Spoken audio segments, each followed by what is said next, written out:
Have you ever been someplace so noisy that you can't hear yourself think? It's pretty obvious how you reduce the noise in those situations so that you can focus, right?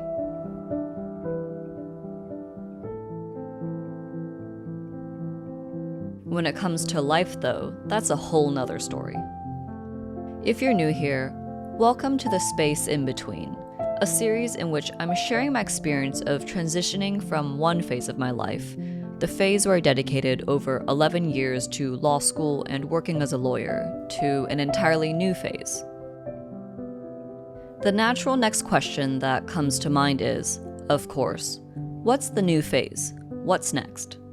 Sometimes you already know what that is, or at least you think you do, but other times you don't, or things might not quite go according to plan. As someone who's definitely still figuring out exactly what that next phase is, the question is then, how do you go about doing that?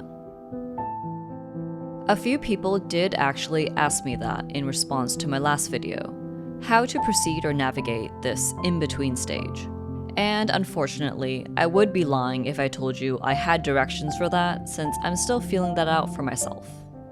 So, while I can't tell you how to get there, I can share what I've learned so far, just in case it's helpful.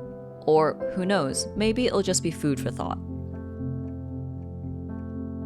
And one of the more important things I've learned is that there's something that's ever present, which makes it harder to figure out what you want and where you want to go.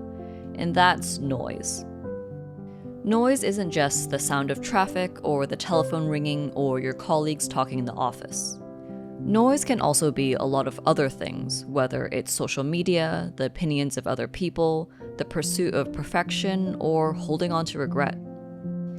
For me, noise is kind of like the undergrowth I have to get through in order to try and identify the proverbial path that I want to take. As always, it's also easier said than done, when in reality we're always being bombarded from all directions by shoulds. The kinds of jobs we should want, the kinds of people we should date, the ways we should look, the kinds of books or music or food or whatever we should consume. And now, of course, social media just amplifies this and shoves all of these shoulds into our faces day after day. I was listening to a talk the other day in which the speaker mentioned the American poet Allen Ginsberg, and I was suddenly reminded of a poem I read by him when I was 16.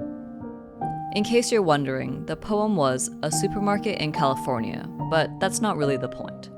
The point was that there was something that struck me about the poem when I read it in my high school classroom that made it stand out to me so much even 15 years later.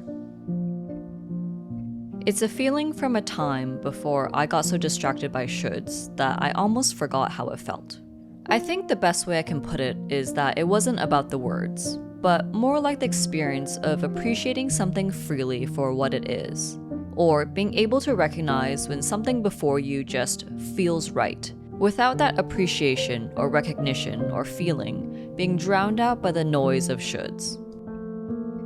Just to be clear, by no means am I saying that shoulds are inherently bad, and they're not inherently good either.